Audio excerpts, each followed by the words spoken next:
Ladies and gentlemen, EFC 114 takes place on the 6th of June. With me today, two of the biggest and youngest, brightest rising stars in arguably the best and most exciting division in the EFC. I'm talking, of course, about the flyweight division. Two gentlemen, to my right, to my left, will go face to face for the interim 125-pound title.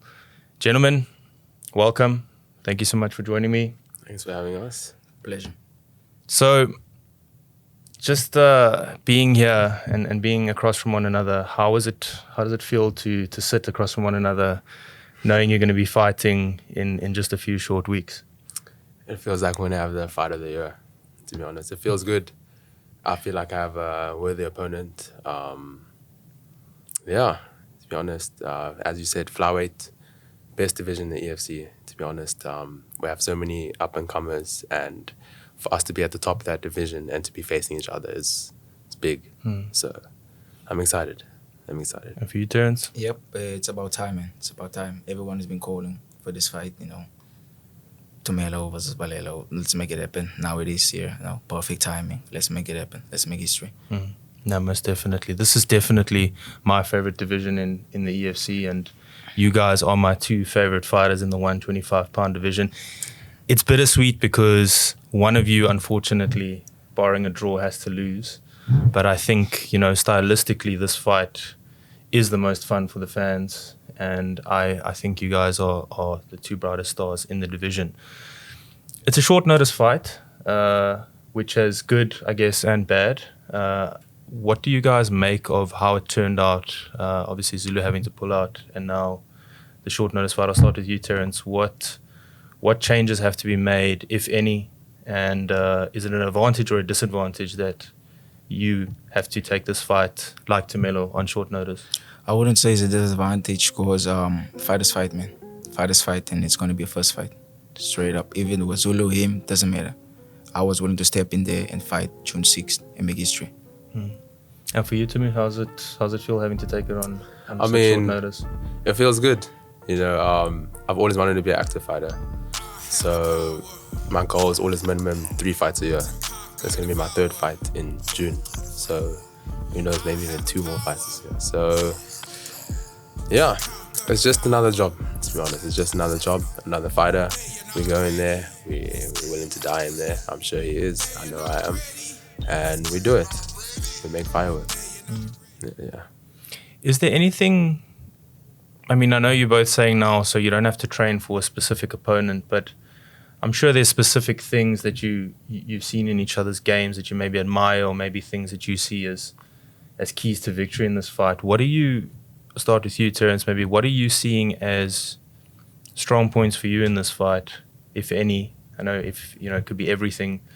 What are you seeing stylistically that you feel is good for you in this fight, and where you think you can take this fight? It's just styles mix fights. And this is a nice stylistic mix-up for both of us. He's sharp on the feet, I'm sharp on the feet. I know he said in his last, I don't know what interview that was, I don't think Terence have grappling. So it's time for me to showcase that as well, show that I got that whole MMA game as well, and I show he does as well. He's been practicing that wrestling, So yeah, let's make it happen, man. Does Terence have grappling? We'll see. That's what he said. Yeah. And for you, is grappling? Do you think grappling will play a massive part in this? Because you're both exciting strikers, you both like to keep it on the feet, but I doubt any of us will shoot, but if it goes there, we'll see. It's MMA at the end of the day. There's grappling involved. That's half of the game, or let's say 2/3 of the game. Because wrestling, ground game, striking. We know we can strike. It'll probably. Honestly, I don't see this fight going the distance. One of us are falling. There's no way it's going to go the distance. Sharp, I'm sharp. We're going to meet there in the middle. I know you like to press. I like to press. So, yeah, let's just...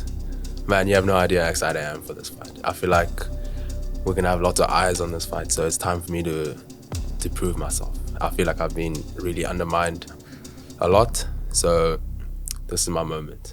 Yeah. Why do you think you feel, and why have you felt undermined? Is just from fans? Was it from other fighters? Or? Fans, lack of title shots, and yeah. So I've got 6 straight finishes in the EFC. It's my first title shot, and so that kind of gets to me. So I feel like I have a point to prove as well. So yeah. What does it mean for both of you guys now? We're talking about, okay, it's interim title, but it's still the title. What does it mean for both of you guys to be EFC champion? You've been EFC champion at 35 before. Vacated now the belt for Faiz to make a run at 35. But what does it mean to you to have a chance to be an EFC champion again now at 125?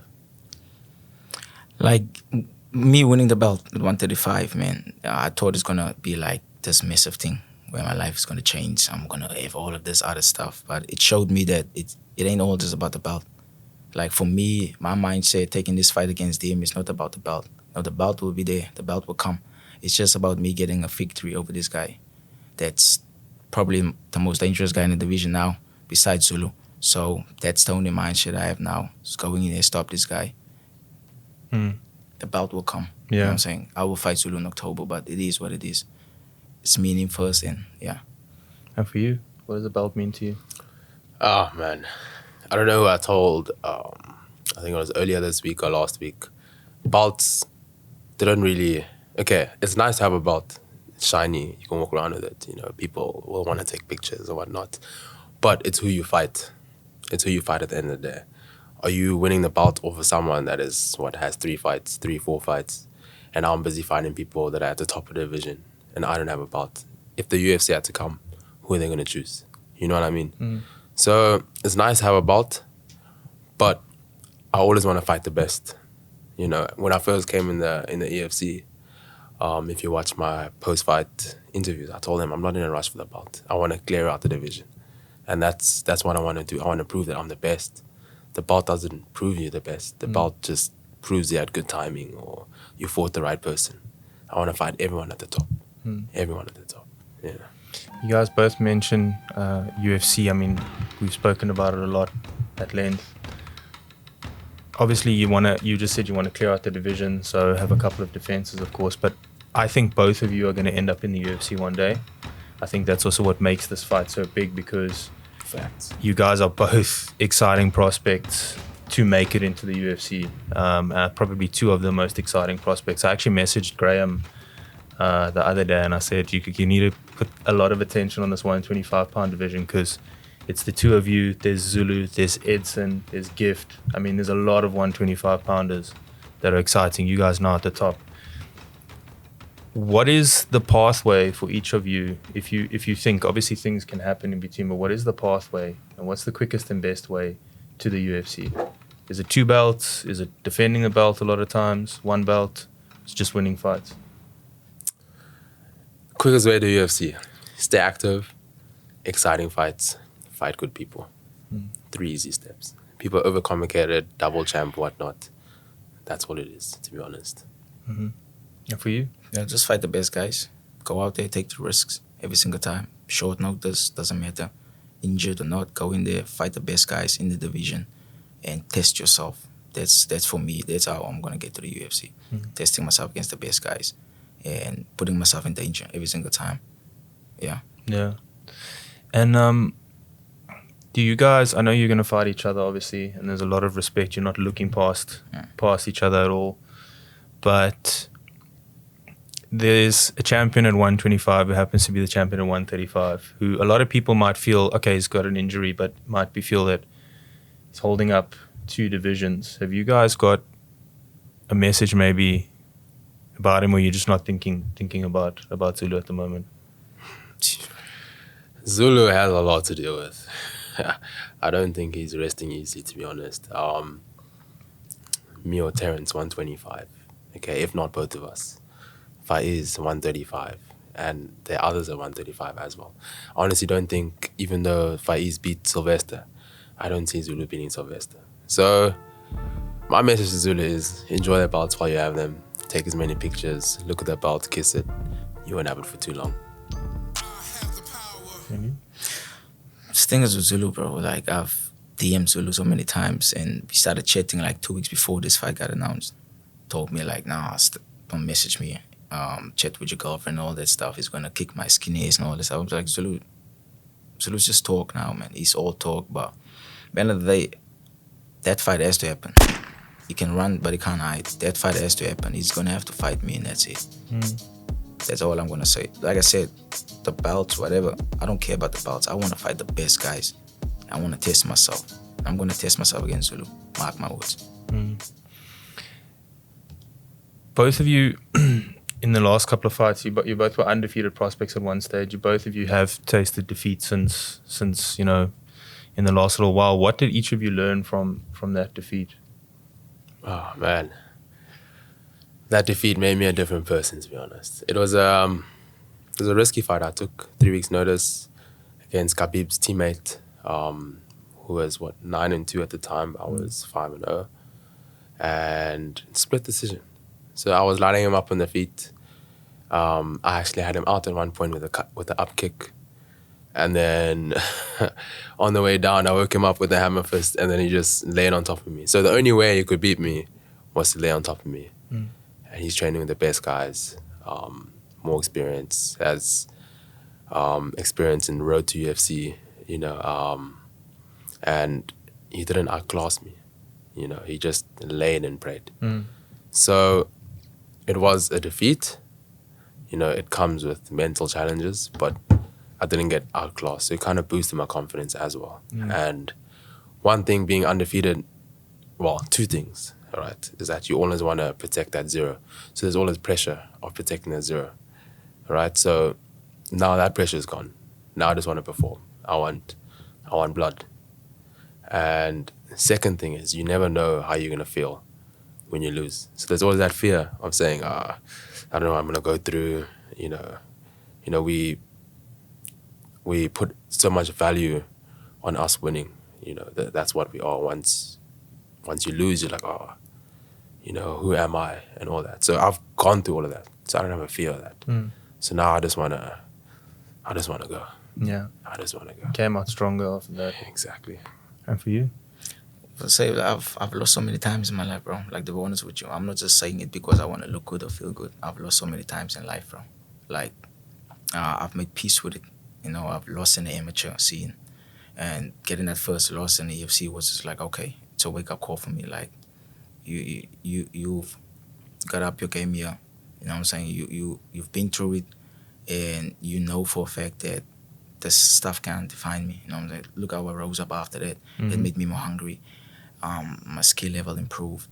I became more focused. I wasn't more. At that time, being undefeated was more listening to people, the noise.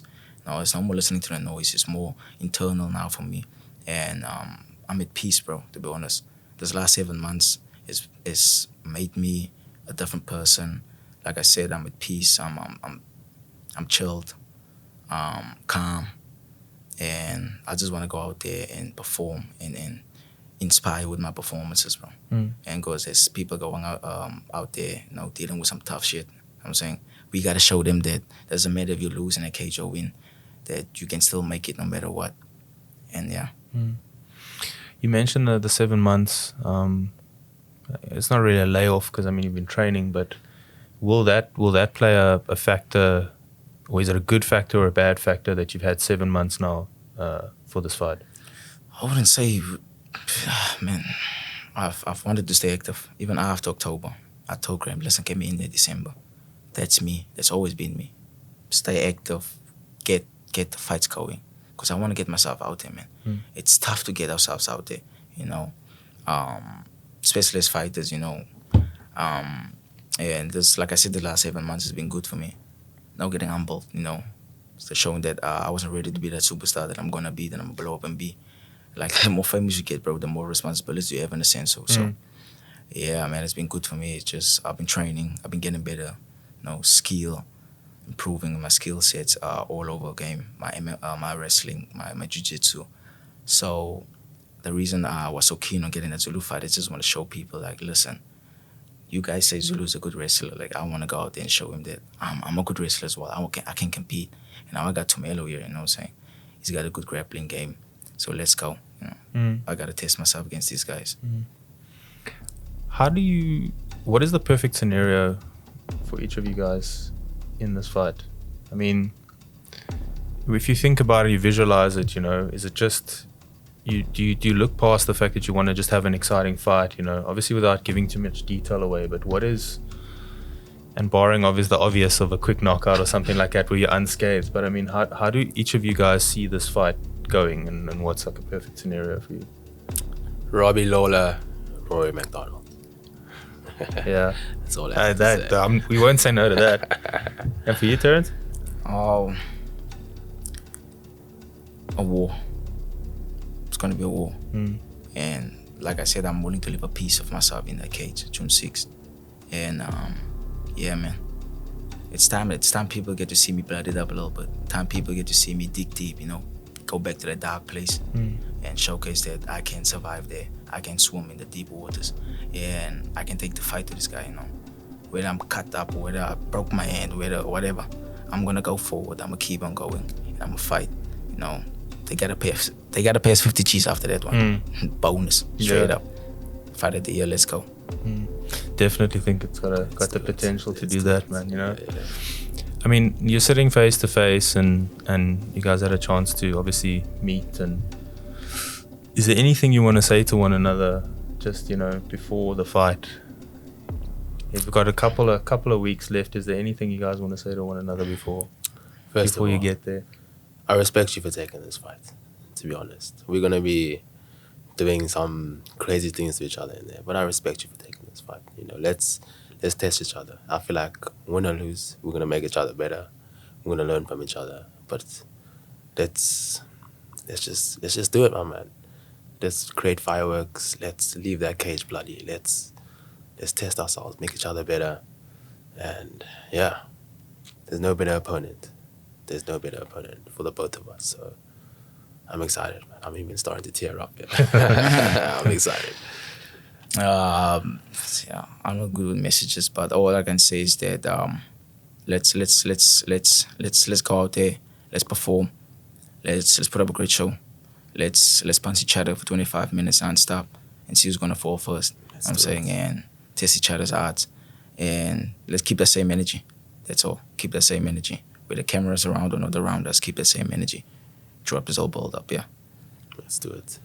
Well, gentlemen, I thank you very much for coming and joining and sitting face to face, and also for being respectful. I can see how much respect there is for one another, and like I say, there's so much on this fight, and it's going to be such an exciting fight. And you know, I think like I said, you're both future current stars, but future UFC stars most definitely. And it's an honor for me to have both of you in the studio at the same time. You've both been on the podcast as well, but to have both of you, to have you as the first episode of hopefully many of these face-to-faces, and I just can't wait. As fans, we know you're both exciting. We know you're both going to leave it all out there, and I just can't wait. 6th of June, EFC 114, 125 interim title, Tumelo Manyamala, Terence Balelo. This is going to be fireworks, guys. Make sure to tune in, and may the best man win. Let's go. Thank you, Jim. God bless.